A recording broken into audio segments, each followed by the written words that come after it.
Good morning. It's a delight to be joining you online. We all regret that we're not there in the room with you in Melbourne, but it's wonderful to be part of this as a symposium. My name is Rosalind Dixon. I'm a fellow and I'm a Professor of Law and Director of the Gilbert and Tobin Centre of Public Law at UNSW. Today, we're talking about lots of different themes, but the theme of this panel is about the relationship between democracy and constitutional change, with a particular focus on the challenges and possibilities of change in Australia, with a focus on a First Nations voice to Parliament and Executive, as well as on recent debates around an Australian Republic. I'm joining this meeting with colleagues from across the country, but I want to acknowledge that I'm coming to the meeting from Bidjigal land and pay respect to elders past, present, emerging, to Aboriginal, Torres Strait Islander colleagues online and in the room in Melbourne, and to lend my voice to the cause of First Nation peoples at Uluru for structural change to the Constitution to entrench a First Nation voice. We're going to be talking about Republican voice today, as well as broader themes around theories of constitutional amendment in Australia and the role of those processes in our democracy, with four leading experts. In alphabetical order, we have Teela Reid, who's a First Nation lawyer in residence at the University of Sydney Law School, a proud Wiradjuri and Wellman woman who's a lawyer, essayist, storyteller and co-founder of the Blackfella Book Club. She is someone you will read in many of the leading papers of the day, who talks about a range of issues, but including and notably is a campaigner for the Uluru Statement from the Heart. Following on, we have Eddie Synot, who has kindly stepped in to replace Balnave's Professor Megan Davis, who sends her regrets. Eddie works closely with Megan as an associate at the Indigenous Law Centre here at UNSW Sydney. Eddie's a Wumba lawyer and researcher based at Griffith Law School, who has also done important work on the Uluru Dialogues and the Voice, and who more broadly researches on Indigenous peoples and the law, with a particular focus on public law. And Twomey is Professor of Law at the University of Sydney Law School and well known for her astute commentary on a range of constitutional issues. She's practiced as a solicitor in New South Wales, Victoria, the ACT and the High Court, and worked for the High Court as a researcher, the Commonwealth Parliament, government and various Senate legal and constitutional committees, as well as the Cabinet Office in New South Wales. There's no one better placed to talk about the intricacies of government and constitutional change, and I am sure, Anne, you will bring your usual realpolitik understanding of the challenges and possibilities to this area of discourse. Finally, but certainly not least, Professor John Williams, who's Executive Dean at the Adelaide Law School, is joining us there from Adelaide. John will be known to many of you for his work on public law. He's a leading constitutional historian in Australia and has done a wide range of projects funded by the ARC and other competitive grants, from research on water to our founders to everything in between. He has a number of appointments, too numerous to list, but has a role in relation to the archives, the AACL, the Adelaide Festival Ideas. He chairs the South Australian Fulbright Committee. He's on the Don Dunstan Foundation and Uni Books, and a consultant to the Good Offices Mission of the United Nations Peace Post in Cyprus. I wish we had time to talk about Cyprus. There's another panel in this symposium about comparative developments chaired by colleagues, which I'm sure will focus on some of those challenges around peace, democracy and public law. In 2001, he was awarded a Centenary Federation Medal. So, John, if you don't mind, will you start us off? Geoffrey Sawyer famously called Australia the frozen continent. By what that he meant, it was extremely hard for Australia to amend our constitution, and we have been reluctant to do so. Is that a problem? Why is constitutional change, and specifically formal amendment, important for the health of a democracy such as ours?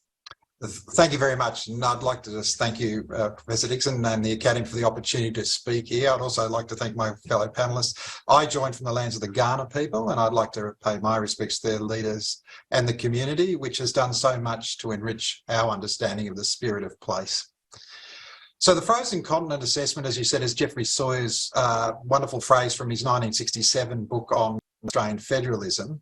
And having, I should say, just drafted the ADB entry on Professor Sawyer, I was struck how wonderfully he could bring complex circumstances to memorable phrases, and the frozen continent being one of those. So is it a problem? I'd like to start with a sort of a brief reflection on the process of constitutional change, and I'm sure Anne will probably come to this as well. So constitutions by their very nature hold the future to the past. The degree to which they constrain choice is available to us is really dependent upon the measure of intergenerational generosity provided by those who drafted them. In places, the framers of the Australian Constitution were very generous. Many of the contentious issues of 1900 were given over rightly to the Commonwealth Parliament or to the states. So what would be the tariff policy? What would be the immigration policy? What would be the taxation policy or the age of voting? It was left to the hands of the Parliament and not to the desires of those who drafted it in 1900. In terms of constitutional change, the framers, as we know, anticipated largely three means to achieve those ends. The first is the formal Section 128, with the requirement that the Commonwealth initiate the process and the voters of the states and the overarching majority, and I'll return to Section 128 briefly. The second was the Imperial Parliament, at least in 1901, was considered a possibility when we got to so-called insurmountable deadlocks. Quick and Garron noted that this was a radical and dramatic method which could only be used in the most gravest of circumstances and serious emergency. Now, it was a view in 1901 consistent with the status of Australian Constitution as an act of the Imperial Parliament, a view we probably wouldn't hold today. And the last was the incremental change offered by constitutional interpretation. And this method was espoused by framers like Andrew Inglis Clark of Tasmania and Alfred Deakin. For Inglis Clark, the obligations and the challenges that confronted by any generation necessitated the Constitution to be interpreted as what he described as a living force. And Alfred Deakin used the idea that the High Court be the one who transfused life into the document. So if I could just return to Section 128 and make 4 brief points. So the section evolved in its drafting over time in the 1890s. Some of the early drafts left it solely to the Commonwealth Parliament to amend. With the emergence of a much more democratic spirit late in the Federation period and in the influence of the United States, there was thoughts of a constitutional convention elected by the states until ultimately there was the current Section 128 as we know it. A second point is, how difficult did the framers want to make it? There were views by some that formal amendment should be quite reasonable and quite accessible. Higgins, for instance, felt that the framers had made mistakes in 1898 and that he felt that the future should not, as he described it, they should not bind the future in, quote, a document which cannot be swayed by reason or moved by prayer. Others wanted the hard-fought details of the agreement locked down tight and with it cemented in. There was also some disquiet amongst the framers about Section 128, especially disquiet amongst the states who could not initiate a change.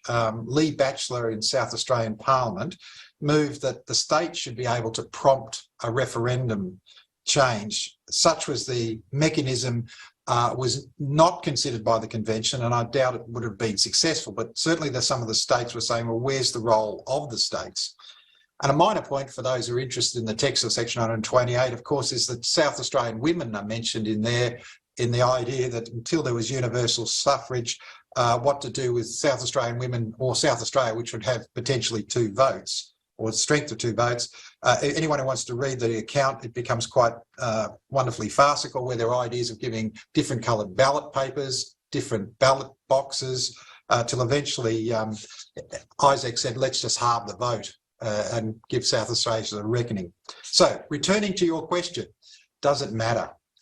Well, constitutional renovation will inevitably be needed from time to time, and the Constitution expressly anticipated a democratic renewal and recommittal. It highlighted in a tangible way that the sovereignty of the people was essential. A second point I'd make is Australia has become asymmetrical as our means of constitutional renovation. We are now overly reliant on the High Court as the means about bringing about significant, if any, constitutional change. And this has led to some critics challenge the authority of the court. So it reflects upon the court, its capacity. Also, the court is not equipped to make those mega or structural changes. Matters come to the court, they don't choose them. And so things basic as whether we should have a 4-year parliamentary term, let alone the voice and the republic. Thirdly, I think we've lost our constitutional muscle memory of how to successfully bring about change. It was last time successfully, it was 1977, and the last unsuccessful attempt was 1999, 23 years ago. Yet in the first 2 decades of federation, there were 13 discrete attempts to amend the Constitution. The first two, in 1906 and 1910, saw two of the three proposals supported. Even the unsuccessful 1913, with 6 proposals, was a close run thing, with 3 states voting yes and 49.3% of the overall support of the electorate. Fourth point, I think our government and parliamentarians, who you'd have to say are usually well attuned to the challenges of mounting a campaign, appear to have lost their confidence in the process. Even every decade since federation saw at least one attempt at constitutional change, but for the 2000s and the 2010s, we went through those 2 decades without bothering the constitutional scorekeepers. Robert Garran, quoting one of the framers, noted that, and I quote, "Amendment should be the medicine for the Constitution, not its daily food." But even by that measure, the Constitution is long overdue a checkup or a decent meal. So is there a problem? Yes, not least that we have lost this ability to bring about change that is needed. We've seemed not to be able to involve the people in the developments of the Constitution, which is a value in itself.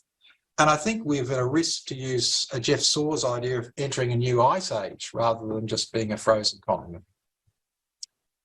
Some thoughts. Well, I would say it's not just Geoffrey Sawyer has a great turn of phrase.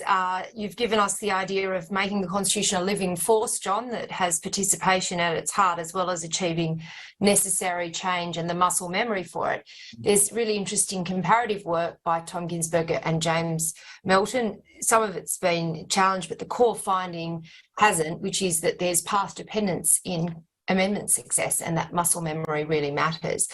So, Eddie, I want to turn to you, if I may, to talk about 2 questions, really. One is, tell us about First Nations voice and where it comes from, what it means, but also why many lawyers like yourself and Teela, and obviously we'll hear from you on this as well, Teela, are calling for the formal amendment of the Constitution as the mechanism to reflect the aspirations for voice. Yeah, thank you. And just recognise the Turrbal and Yuggera people. Where I'm calling in from Brisbane, where I'm lucky enough to work and live as well. It was fascinating hearing John talk about that history and, to think about that history of our Constitution, where it's come from as well, and how we get to this point of a proposal for a First Nations voice in the Constitution. I think largely when we look at our constitutional story more broadly and the institutions, that attach to it, our society, our culture, we talk about, the unfinished business, or this unresolved point, which is, 234 years. There was an invasion that was supported by force, and these constitutional systems, legal, political systems, have been developed on top of and around and by excluding us and then including us to some certain point, without our voice being heard on the important decisions that not only impact us, but impact our country, our ways of being, and ultimately our existence here too. So the Uluru Statement from the Heart, the most recent iteration of, this attempt at reform and advocacy for reform by First Nations, but by our allies as well. The Constitution itself has been a target of reform since it was, before it existed, as John was talking about there, about, to even get the Constitution on board. But for First Nations especially, this idea about appealing to the authority that underpins the Constitution, so, whether it's the Crown or the idea of how our society is organised. So, appealing to the Crown itself for better representation and better protection of our rights as First Nations people, but then also looking specifically at reforms to the Constitution pretty much since Federation. So in many respects, the Voice to Parliament reform and the Uluru Statement isn't anything new. It stands on that previous history of work that has been done. Muscle memory, to use a term from that kind of thing, the work that we were just talking about there. But this time, I guess importantly and specifically, this was the first time our community, or the First Nations community, was able to get together in a constitutional convention way to be able to talk about what kind of reform we wanted to have happen. So previously there had been, if we go all the way back to the 1930s with people like William Cooper and the Australian Aborigines League pushing for Aboriginal representation. And I think the important point there is to inclusion as Australians, but inclusion as Aboriginal Australians. We shouldn't have to give up, or didn't want to give up, who we are as Aboriginal people to be included in this nation and have the same rights as other Australians too. But previous to that, in the last, I guess, that sparse kind of 2 decades that John spoke about, where we haven't had an attempt at reform, many of the proposals that have come up for constitutional reform or recognition for Indigenous peoples have been ones that have been foisted onto our community. So even, Professor Davis talked about this being on the expert panel. It was the panel that chose what the recommendations were, not the community itself. It was constitutional lawyers like us that come up with what our best hypothetical provision would be for constitutional reform, rather than a determined process from the community itself about what change would happen. So we had this process, a rejection of the former kind of symbolic reform that was aimed at under the Recognise campaign.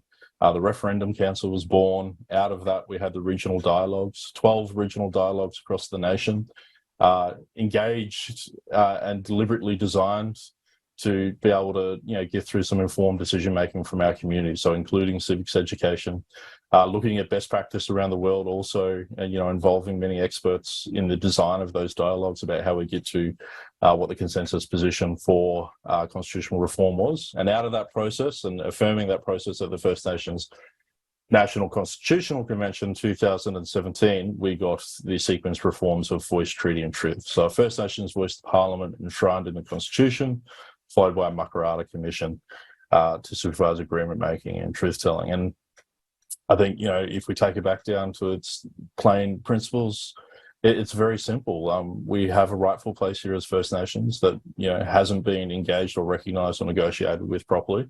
But there are also unique decisions and laws and policies that are made by the government that impact us in ways that don't impact other Australians. And we should have a seat at the table as a matter of, best practice governance. And in a democratic system, if we're talking about, democracy and constitutional change and how the law impacts the people that it actually does, then we should be at the table and have a say on that.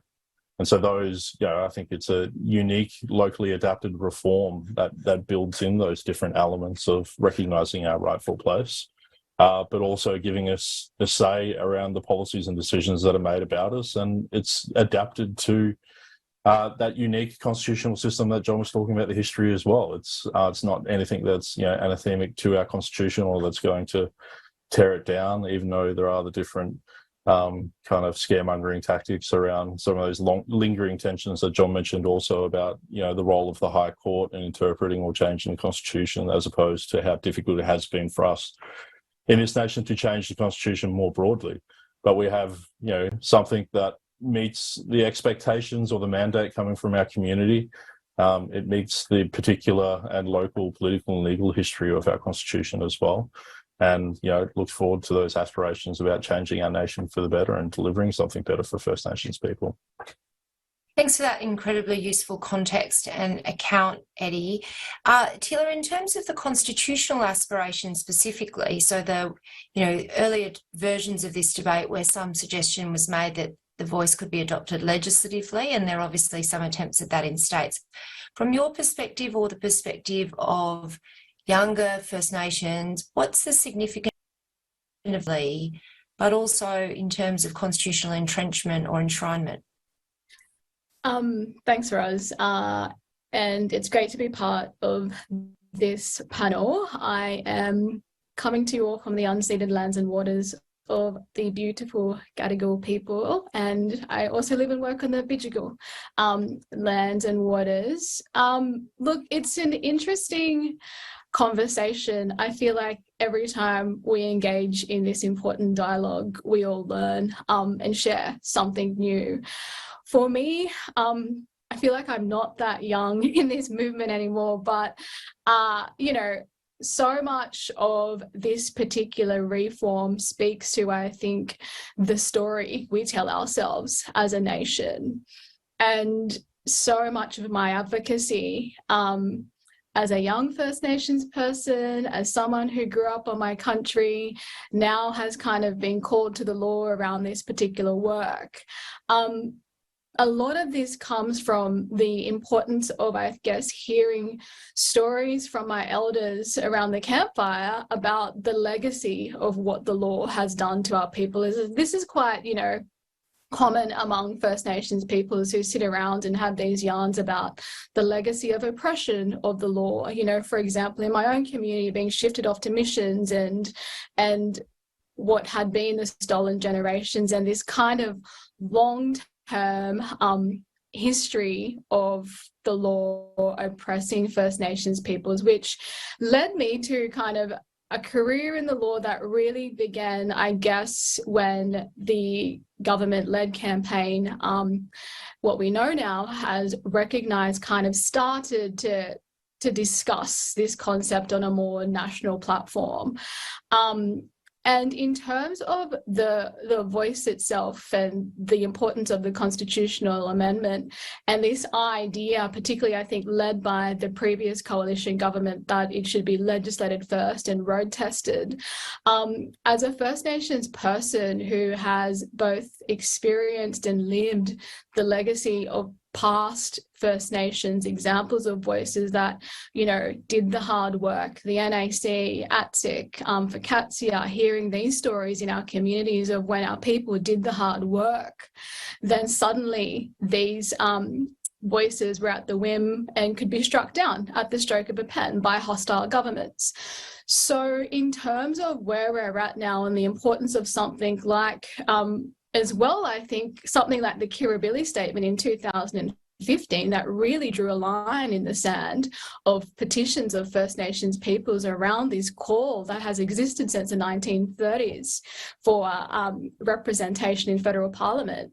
You know, if Australia was listening to our voices, you know, even pre-Uluru Statement in 2015, then we knew then that symbolism and any symbolic recognition of who we are had been rejected at that point in time, which really was the catalyst for something so significant now, which is these 12 dialogues that were held around the country, did an enormous task of consensus building and issued and invited now the Australian people on this movement to enshrine a First Nations voice to Parliament. I think what one thing I have experienced as an advocate for the voice on the front line, it's that, you know, it's one of these things that John said earlier, it's this language around and this kind of uncertainty and unfamiliarity of Australians going to a referendum process. It's not the law that is difficult in this context. It's navigating the politics of fear that surrounds Indigenous affairs. And so what we've seen, particularly in the last 24 hours, and even if you've been in this movement post the Uluru Statement, it's consistently, you know, when you see arguments like there's not enough detail, well, it's not necessarily the detail, it's that politicians are failing to articulate the reason why and purpose that we go to a referendum. And it's interesting, I was having this conversation recently with someone from Ireland who is at the front line of their movement in relation to marriage equality there, and learning about this infrastructure that they have around what administers, you know, commissions that administer referendums, and how that nation is so used to going to something like a referendum because they've already got this framework of how they monitor the media, how they prepare the question, how experts are involved in that.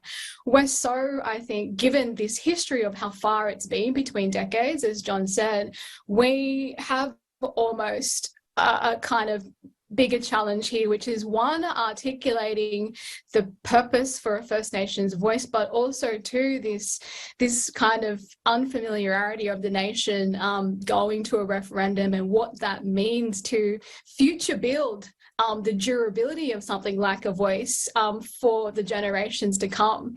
And so I think, you know, of course, the coalition's argument that we should legislate and road test first was a strategy to try and derail this movement.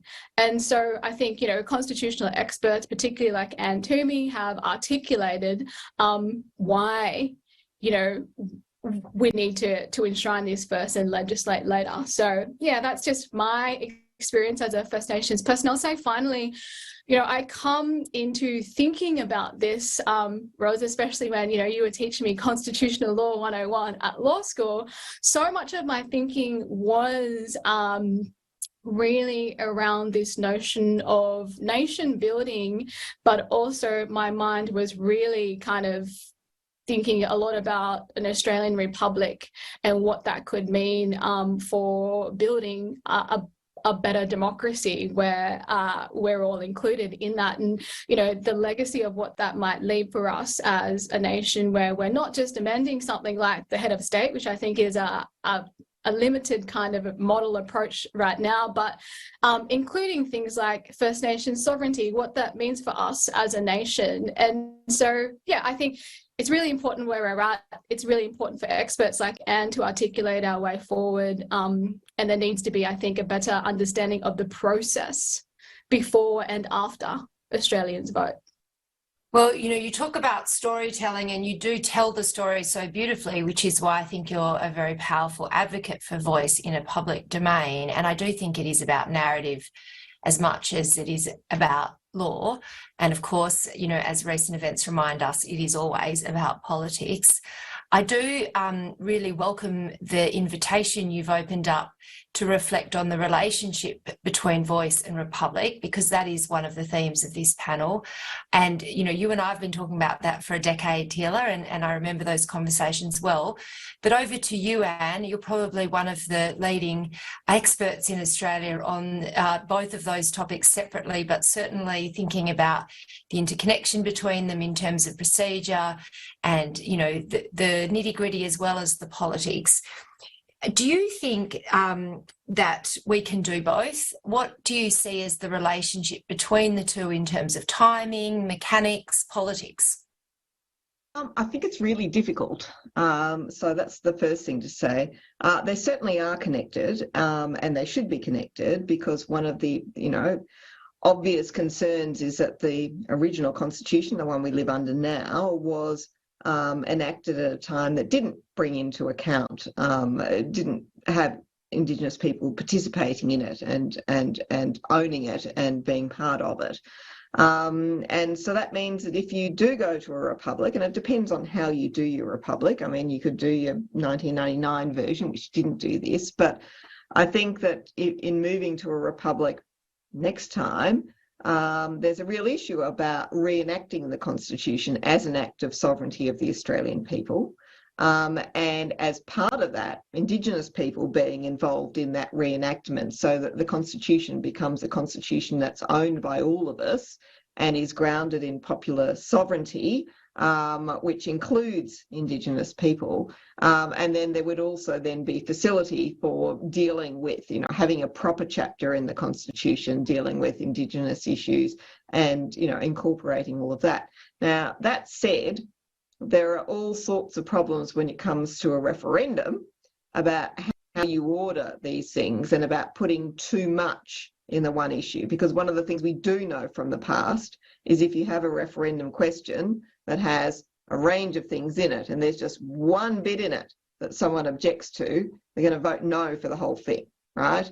And so that's why tying the Republic to Indigenous recognition is problematic, and I completely understand why Indigenous people would prefer to have the voice done separately, so it's not tied to the baggage of the Republic, and people can concentrate on the one thing.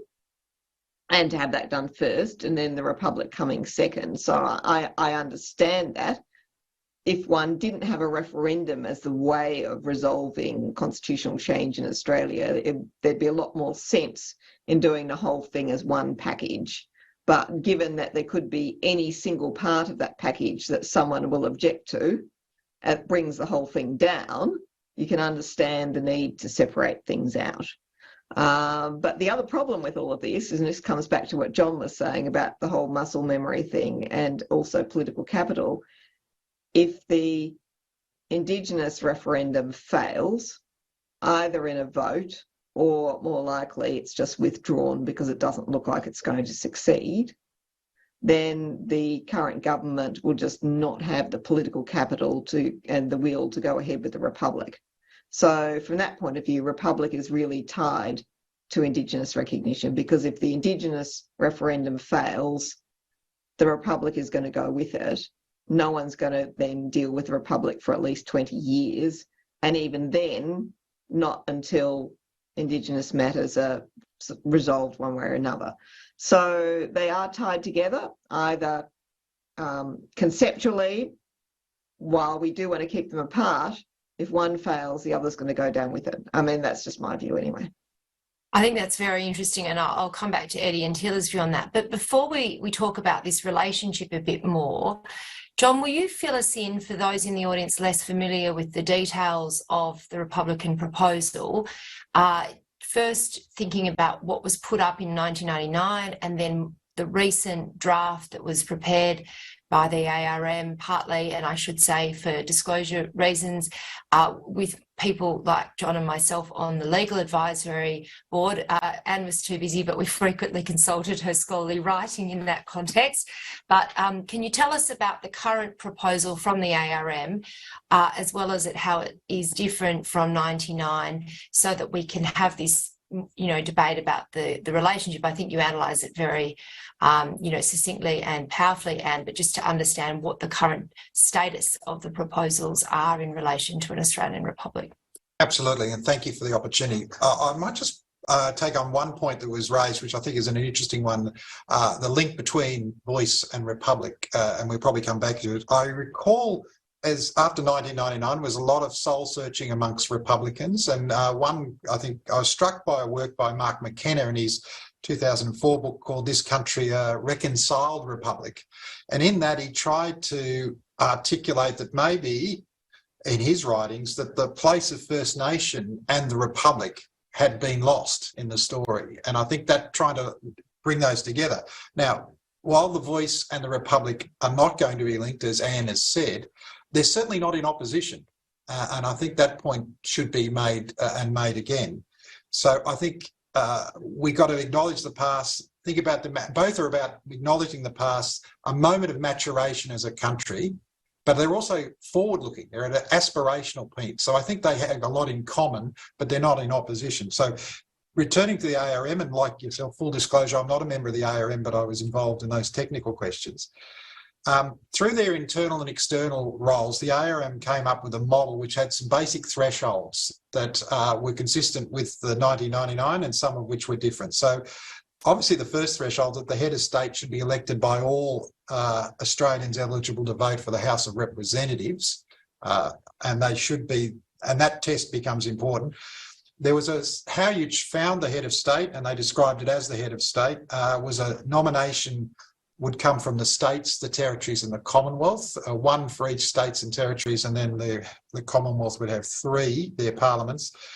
The eligibility provisions for the person would be an Australian citizen, but significantly the qualifications had to be that of someone who could stand for a Member of Parliament.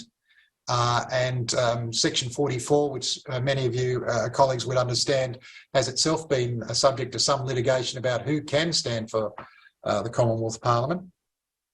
There would be greater codification of what are the roles of the head of state. The reserve powers would be linked back where possible to act through and with the confidence of the Parliament. So confidence in the House of Reps became a critical test for when those reserve powers should be used. In terms of the removal, a commonality here was the removal of the head of state should be that of a Chapter 3 judge, so that they had to be both houses praying on the basis of proved misbehaviour and incapacity. And there was also a number of consequential changes, like the removal of spent provisions and Section 117, which talks about subjects for the Queen. So I think what you've found is there was very technical things, I think more codification. The critical matters which were hotly debated was how this person would be selected, what would be the role of those voting for it, and their dismissal. And of course, that differs from 99 in a number of notable ways, but most importantly in relation to the provision for election involving, all Australians. I think one thing that strikes me just as one hears the list of nominating bodies is that if a voice is adopted at a referendum, that the voice should potentially be added to that list of nominating institutions in addition to state and Commonwealth parliaments. But Teela, you really invoked the connection conceptually and politically between the two. Do you think that Anne's analysis that they're conceptually complementary but politically should be separated is right? Should we be sequencing them or reimagining this in a more McKenna-style way as more closely connected? Look, I totally agree with Anne in the sense that, if, for example, the voice in the worst case scenario doesn't get up, then that will delay the potential passing of a republic model. So, all of our energy and advocacy should absolutely be focused on getting the voice across the line.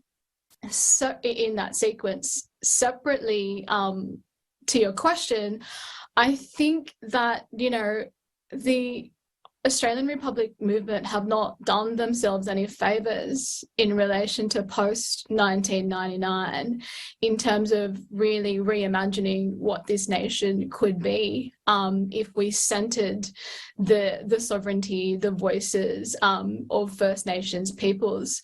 It seems to me, and I've had many conversations, and indeed even the Uluru Statement campaigners I remember there was a point we went head to head online and publicly in relation to what should go first. And I think to the Australian Republic movement's detriment, it really hasn't, I think, been able to build a bigger picture, a more inclusive picture about who we are as a nation. So much of thinking an Australian Republic is reimagining who we could possibly be. And there doesn't seem to be many First Nations voices at the table discussing these kinds of models. For example, I was down recently in Canberra about the voice, but I was talking to Auntie Jackie Huggins, who was a frontline advocate, in 1999. She, is still a supporter of a republic model, but got ditched at the last minute in relation to moving forward that Republican question.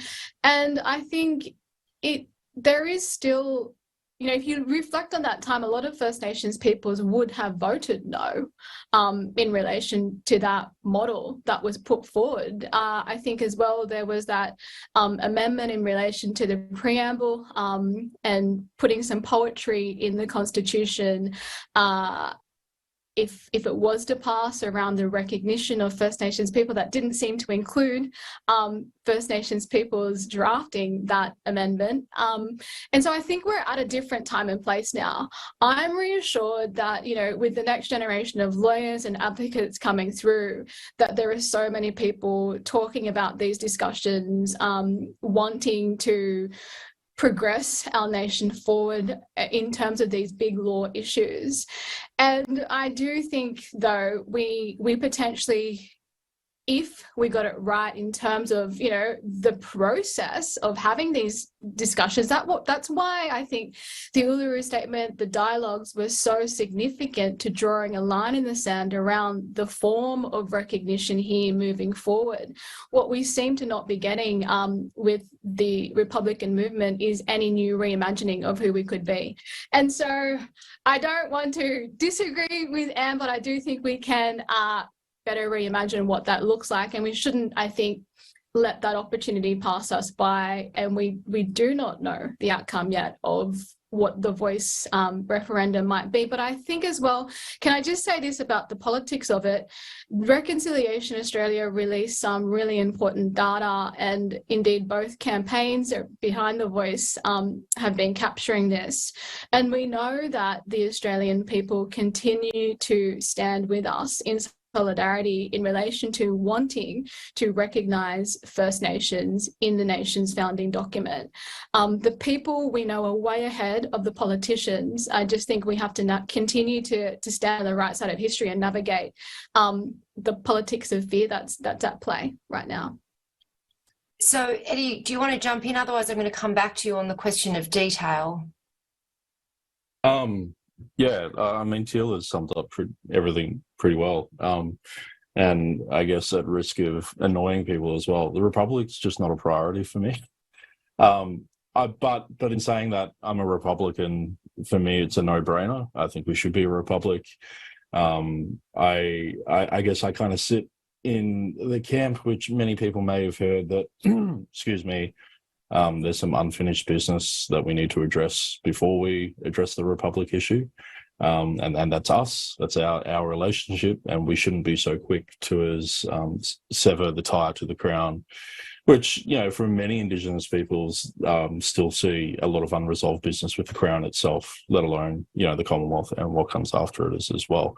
But at the same time, I think Anne, you know, I agree wholeheartedly with Anne, and it reminds me of a point in the Love and Tom's decision about, so even Mark McKenna's stuff, is very appealing to me in the idea of reimagining and bringing it together and the kind of the moral weight of the justice of that kind of argument. But there's a line in Love and Tom's from Justice Gageler where he says about moral sentiment does not make for good legal judgment or argument. And it's about, whether or not he can find something more expansive in the common law recognition of Mabo, of native title, rather than using race as the implication to, to carve out an exception for Indigenous peoples from the Constitution. And he basically then goes on to say, if that's the intention, then, it should be put to the Australian people and we should have our say. And so, I mean, I get into a lot of conversations with other First Nations people about this and about the justice or the moral sentiment of our claims, and then the legal reality and the political reality of being able to achieve them too. If bring it back to Anne's 2 points, I just think it makes perfect sense considering the history that, John went through, the frozen continent narrative, and the reality of being able to achieve change in this country, that they would be separated. But also, to the points too about we haven't had that history or practice of doing it over the last 2 decades. So they're so obviously going to be connected to one another, whether we accept or like that or not. That's been, I think, one of my reasons for some of my frustrations with the government in how they've approached this referendum for us, for the First Nations voice, which isn't just for us, it's for all Australians, in a sense that I wish and desire for them to give it every opportunity to be able to succeed. But it also ties in so closely to any other broader constitutional reform, such as the Republic, and what we want to be able to do in the future too. It doesn't just matter about getting the double majority, or even though that's the hurdle that we have to achieve, but it's the way that we do it and what the nation looks like after we achieve that as well. Not just for us and being able to implement the voice in the Makarrata Commission, but also for broader constitutional reforms, including the Republic, and potentially in the future local government and other matters too. So, Eddie, you talk about the way in which it's done, and I want to now turn to that. And I had wanted to ask you as a group, and Teela's already alluded to the Irish process. I think that, what's really interesting about the regional dialogues and then Uluru is it offers a new model of participatory constitution making that I think it will be of global interest, and which could be reimagined and repurposed to be a process that could inform, further iterations of a republic. And you're someone who knows a lot about, many countries, but are there lessons from Scotland, but particularly Ireland, around successful referenda And can you relate that to the sort of debate there's been about detail or exposure legislation? Do you think you can tell us a little bit about the abortion or the same-sex marriage successes in Ireland, and or any lessons that you draw from that around this detailed debate? And I'm obviously going to come back to Eddie and Teela on that issue, because you mentioned at the beginning you thought it was something of a furphy, Eddie. What you think the lessons are there, Anne? I'm always of two minds in this. I find it quite difficult. So on the one hand, people say that the Irish system of long-term public participation in citizens' conventions made a huge difference in changing culture and acceptance in Ireland and getting these constitutional changes made. On the other hand, I was talking to someone just the other day who was saying that, when they speak to people in Ireland about it, they say, oh, we didn't pay any attention to that at all, that the reasons for voting were quite different from what's said by the people who were advocating that process. And my problem is I don't know for sure what the answer is there. Is it actually genuinely true that the process that they had did actually have a significant influence on people in terms of how they voted and changed their minds or engaged them in participation, etc.? Or is it coincidence that you had this process but people were going to vote this way anyway for various other reasons? I don't know enough to be absolutely sure what the relationship is between the two. I'd be quite interested in terms of whether anyone else knows better.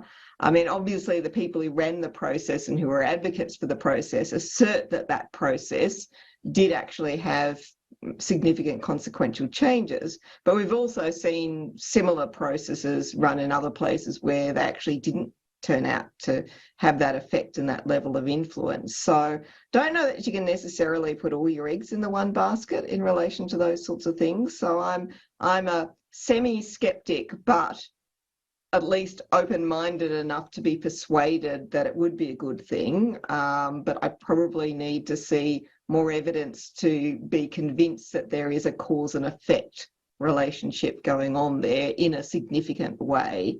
So I think it's worth looking at those sorts of things, but I'm still a little bit sceptical. And that brings us all back to this. I mean, there is a big issue now about process in relation to the voice referendum.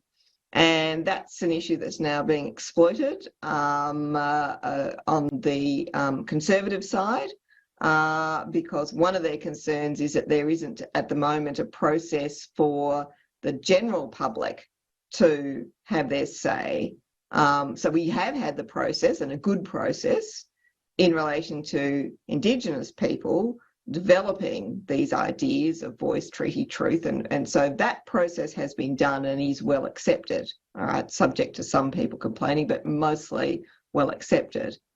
But there is a question as to whether you need a separate process so that everybody else can feel that their voices have been heard in terms of what should be in this constitutional amendment, whether the wording should be, tweaked, and et cetera, et cetera. And in the absence of any process at the moment, people are getting pretty antsy about it. At least that's what I'm hearing from, outside. So I think we need to have a bit of a think about it. Again, I hate to be too equivocal on all of this sort of thing, but I am also conscious of the fact that, there have already been umpteen parliamentary committees and inquiries, and, some of us are completely exhausted about having to go and give evidence to these things. And the thought of another parliamentary joint committee on something or other personally just makes me feel utterly ill, because I've just been there and done that for the last 10 years and I've had a gutful, and I suspect everybody else on this panel understands that. And yet there is still resonance in the claim that while there has been a proper process in relation to Indigenous people in terms of working up what kind of amendment and change needs to be made, there is an absence of a process involving the public that makes them feel satisfied that they have ownership and some level of comfort with it. And I think that's problematic. And it's one of the really interesting things comparatively, because there's one view that says the referendum is the involvement, going to the ballot box, and the other view is you need other processes, and there's a really interesting divergence theoretically and comparatively on that. I do want to ask you, Anne, because you have been involved in this for a while now around drafting, and whether you're satisfied with the language that's currently being used, as a model, whether it answers the critics around detail. But before we do that, John, you just wanted to jump in on this point. Just a quick point on picking up Anne's issue of sort of how we get a process right that works. I mean, in some ways, I think we've exhausted every other alternative, and this strikes me as not a bad one. We've tried reports, we've tried royal commissions, we've tried, the 60s, the 70s, the 20s. We've had a top-down, bottom-down. We've reacted to the rise of state debt. We've had referendums that have tried to deal with the emergence of the welfare state. And now we're just about to pour it all through the machinery, the Referendum Machinery Provisions Act, which, if ever there was a sort of an analogue piece of legislation in a digital world, I mean, it boils it down to 2,000 words of the yes and no case.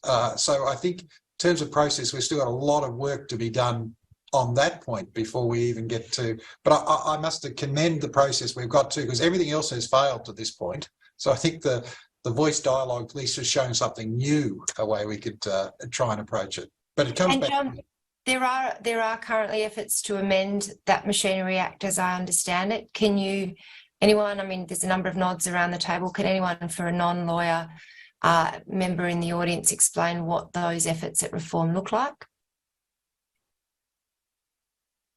I was just going to say, I think more than anything, they're to do what John said, to update it from an analogue to a digital age. There's some specific reforms that have been asked for or put forward, and the previous government had a report done under the committee process where experts around the nation made broader submissions about what reforms could be done to a referendum process, including what information had to be provided, whether it was the 2,000 words or whether you had to provide for yes and no and everything else as well. But I think the large bulk of what we will expect to see when it is finally introduced to Parliament will be more of the updating from the analogue to the digital age. As John said, it's since the Republic referendum, since we had one, and the 70s since we had a successful one. So Australia is very different in very many ways, not least with regards to digital media and how people receive information and read and accept information as well. Ros, it's Murray Goot, if I might intervene, since you asked for comment from the floor. My understanding is that the Labor government is looking at removing the 2,000-word yes and no cases. It is not simply a shift from analogue to digital. There will be a apparently neutral statement distributed, perhaps by analogue, perhaps by pamphlets in the letterbox. This, I think, is consistent with George Williams's argument about renewal in the referendum machinery.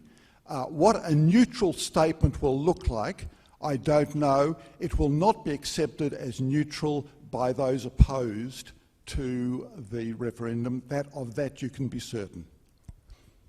Well, neutrality in this domain seems very odd to imagine, but certainly to remove the need for a forced no case is something that a lot of people have advocated for. And the 2,000 words does seem to be both anachronistic and poorly designed for multiple media style campaigns. Thank you for that, Murray. That's very helpful. So I think we can expect there will be changes in 2023 to the Machinery Act of either a modest or significant variety that may help the case for constitutional reform going forward. Process, you mentioned, Dan, is one of the things that is raised, sometimes in good faith, sometimes in less good faith, as an objection to taking Voice forward. Both Republic and Voice have at various times been subject to concerns, criticisms, or arguments around issues of detail. Obviously, in relation to Republic, it pertains usually to the codification of reserve powers and the ways in which a head of state might exercise her reserve powers. But in relation to voice, there are a whole range of issues that people sometimes raise.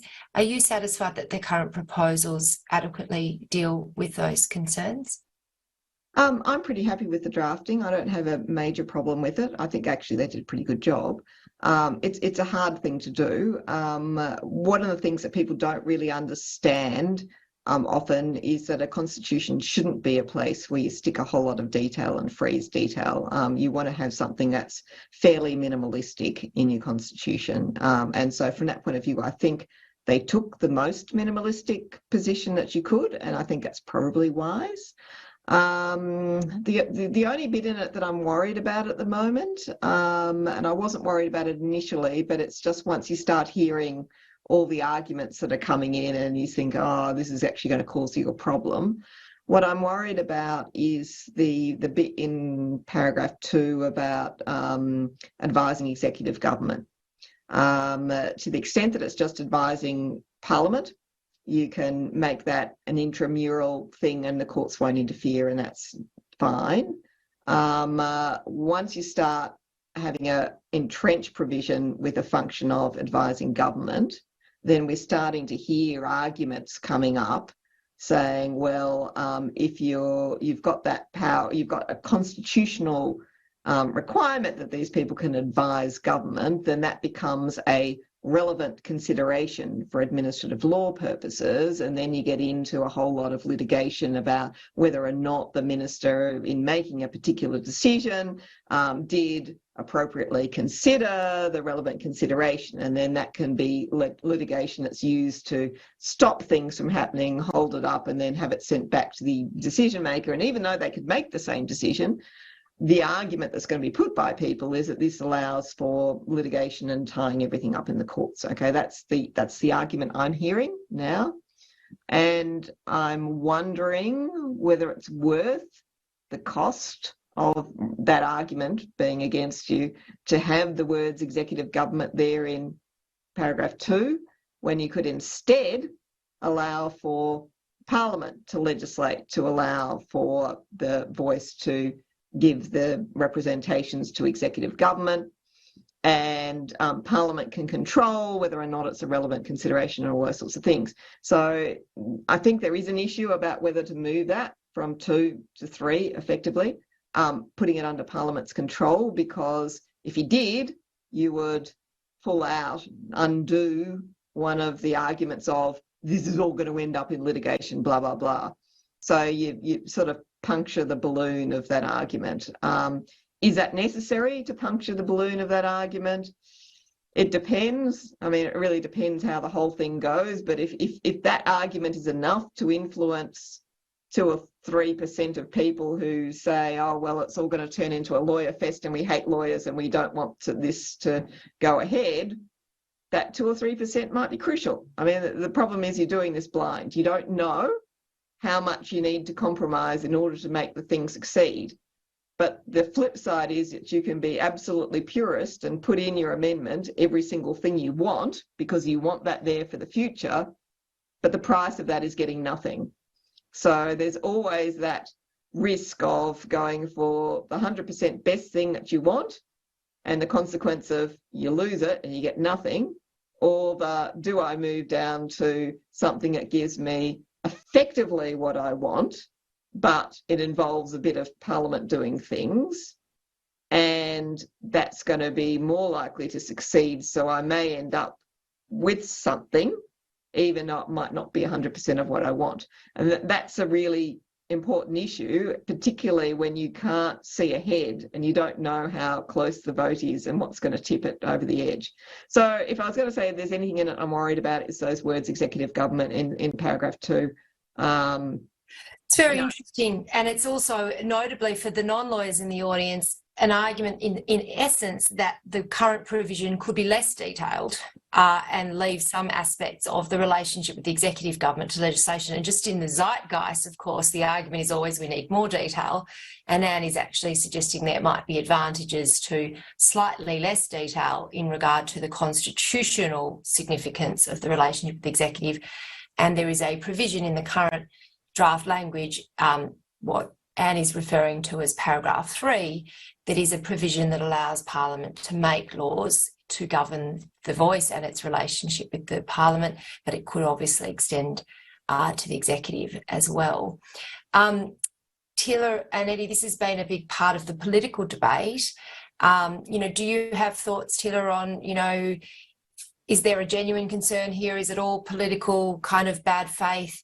Have we got the right level of detail in the language to go forward for a successful referendum? Look, this is such an interesting conversation that seems to be really ramping up at the moment. It always kind of has been there around kind of the non-justiciability of this voice and the consequences of it. I was recently in the last week on a panel having a chat with former High Court Justice Kenneth Hayne, and he spoke to this issue as well, that Anne has precisely articulated. And I should say, firstly, my opinion as just a First Nations person, not a lawyer, just someone generally part of the community, it is frustrating when we are trying to advocate at the grassroots community level and galvanise our own people on the power and the importance of supporting something like a First Nations voice. Then you hear, the far right mount their arguments around, well, this is just going to create a lawyers' litigation fest and all of this. And I think, well, any Australian who has the right facts, the matter, can get through special leave, has, the right to test their issue to the High Court. In relation to this particular amendment, it was my understanding that Kenneth Hayne had said perhaps, the reluctance of the court would see these representations potentially fail if litigated, given that climate of our separation of powers and how that works. But I do see the issue here in relation to the insertion of executive power. But I think as well, we should be embracing this. We should absolutely be embracing the fact that there ought to be more accountability around First Nations issues. This is precisely the kind of mechanism I think Indigenous affairs and First Nations peoples need. And I think rather than seeing it as a consequence of, I think, the, what may or may not be happen in the future, as Anne said, the real principle of the matter, what we're trying to achieve here, is a principle and a mechanism to ensure that First Nations voices are heard in decision-making, to improve our democracy, to make it more robust, to increase the participation of First Nations peoples. And for us as a nation, that can only be a great thing.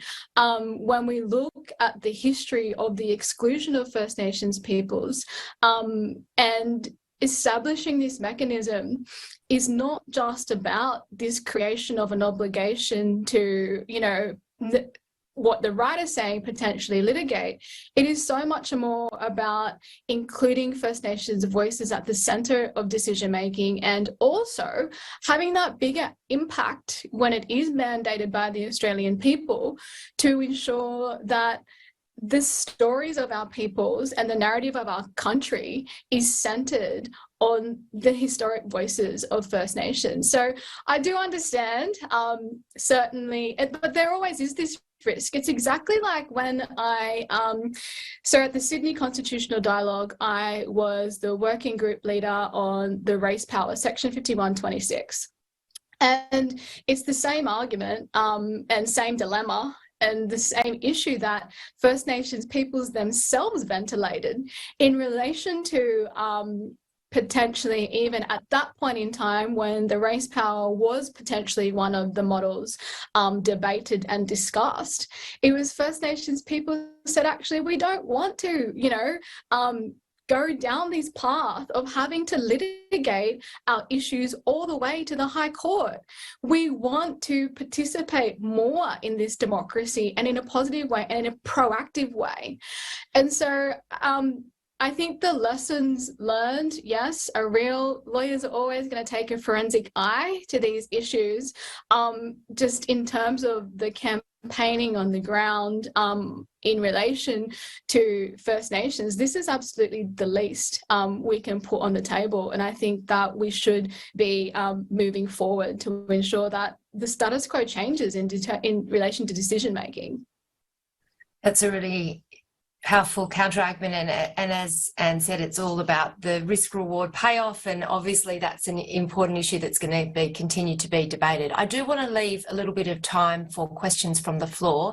So Eddie, any quick concluding thoughts on this line of debate before we go to the audience? Yeah, I've been participating and helping facilitate the workshops with the Indigenous Law Centre and the various law societies around the country on the amendments and on these concerns, exactly as Anne raised as well. And I thought Ken Haynes' intervention was very timely and very good, and it's something I'd heard from him previously. I don't think it. There are some people that won't assuage, though, particularly some particular journalists that like to quote anonymous silks. But I don't think, so Ken Haynes' explanation for me was, very good, and I agreed with it. And, but I think more to Anne's point, it's not so much, in our level here where we talk about it as a hypothetical legal and what happens, it's the political reality of how that argument plays out and being able to achieve constitutional reform. And so for me, the way I see the amendment, we have the mandate, or the Uluru Dialogue sees the mandate of the Uluru Statement, which means we must have a guaranteed seat at the table to provide advice or to make representations. Obviously, we can't guarantee what the government does with that, but if it doesn't at least guarantee us that seat at the table, then there's no point in doing it. It's just back to symbolic reform. But then, there's the legal reality of that, so how that works, exactly, what we're talking about there, but then also the political reality of being able to achieve that at a national vote and deal with these kind of things. That Anne was talking about as well. And it's part of that, I would say, along that mandate line of the Uluru Statement and the dialogue, I think the representations to executive government, perhaps even if it can be termed differently, but I think it's just as important as the representations to Parliament, because we want to be involved at the beginning of the policy process, not just when it gets to Parliament itself. And I feel like leaving that one to Parliament as part of the third part would take it out of the realm of being a guaranteed ability to actually be able to do it, because then it would be up to Parliament whether or not through legislation the voice had the power to be able to do that or not. And so it's a balancing act of those three. And I know that, through the process the Law Centre has been involved in, Professor Davis, again, leading that with Professor Gabrielle Appleby as well, and that'll be feeding a report into the Attorney General's drafting committee that feeds into the working groups as well. So, it's a good start. The amendment was based on the work that came out of the dialogue and submissions to one of those earlier processes that Anne mentioned that we've all been ducking and diving around. I know Julie and Lisa said we should have another one, which I agree with Anne, we shouldn't. But yeah, that's my point on that front. I think the minimum, the mandate of what the Uluru Dialogue is for that guaranteed seat at the table, if it doesn't do that. So I think as long as that's achieved, brains and drafting, much smarter than me will come out with what that amendment looks like. But pushing, I guess, or sticking to the mandate of what the Uluru Dialogue and the Uluru Statements said, and being able to achieve that within reality of those elements of it legally being able to work, but politically being able to be achieved as amendment as well. Thanks, Eddie. We now have time just for a couple of questions from the floor. If anyone would like to raise a question, I'll take 2 or 3 for the panel collectively before we close our discussion. Here, if anyone has a question, or online as well, if anyone would like to pose a question online. Andrew Podger. Andrew Podger here. Thank you very much for that. You've taught me a lot in this session, so I really do appreciate it. But one issue which has been raised by some Conservatives against the proposal you haven't covered is that any such proposal might formalise a distinction between Indigenous and settler societies, if you like. But that is, by definition, what's required one way or another.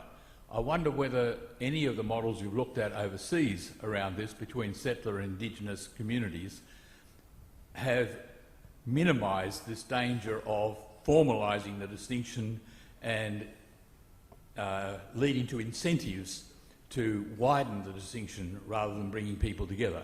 This is an argument that some Conservatives have been using. Thank you for that question, Andrew. Chris, if we can just take 1 or 2 more before we go back to the panel. Other questions? Okay, no more questions from the floor, so perhaps we can just... Thanks very much. Well, you know, the comparative models point is a really interesting one and obviously informed earlier versions. And I think, you know, the fluidity or not is often a matter of how one sees the voice in relation to a broader set of institutional reforms and how those institutions interact, and there has been quite a lot of thought on that, I think, in this process, but it's also a political argument.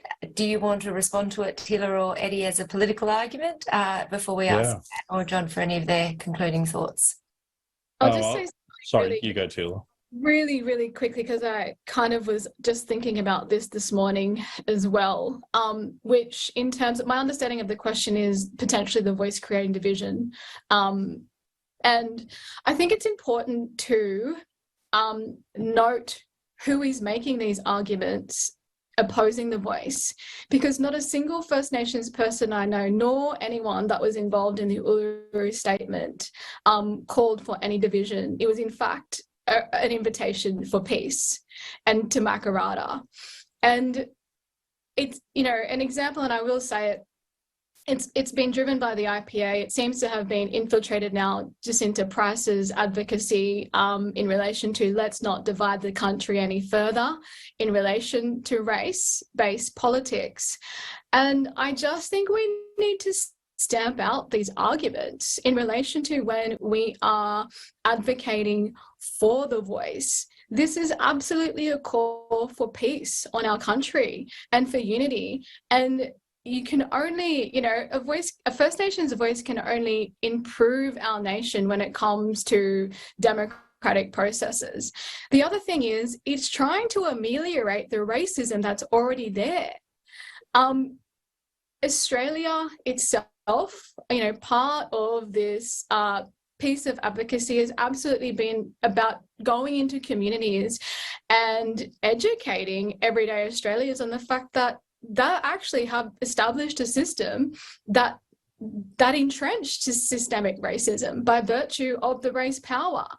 And in order to try and ameliorate the division that caused is why First Nations peoples invited the nation on this journey towards voice Makarrata, to end this struggle and to finally have peace on our country. And so I think, it's just really important to see who's making those arguments, because it's certainly not First Nations people calling for division.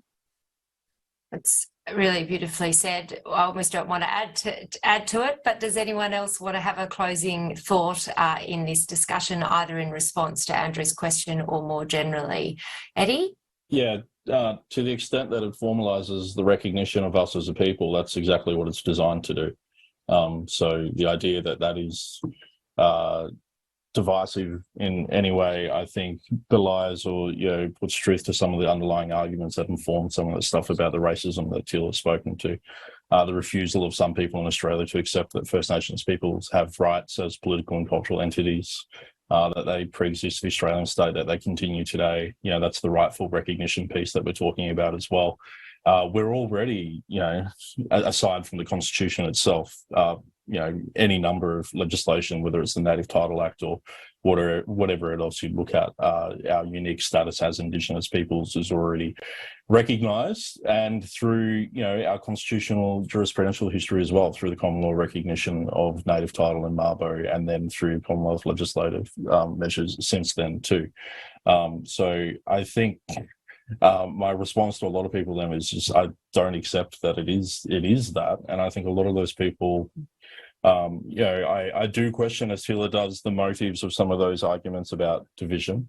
And it's I don't know how equal and unifying it is to continue to deny the unique place and the rightful place of First Nations in this country based on the claim that we're all equal now and we're all one people.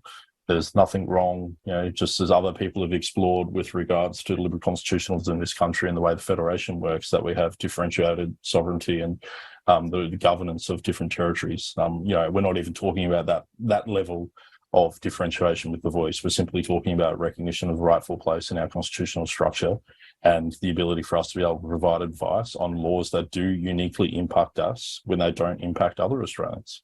And I think there's a responsibility on all of us here that when you do hear that argument, to take it up. The media does a particularly terrible job of just trumpeting these kind of arguments and misinformation as accepted fact.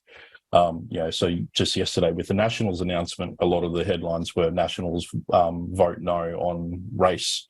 It's not a race-based provision. It's a provision that's based on our rightful places, First Nations, and political cultural activities, as I said.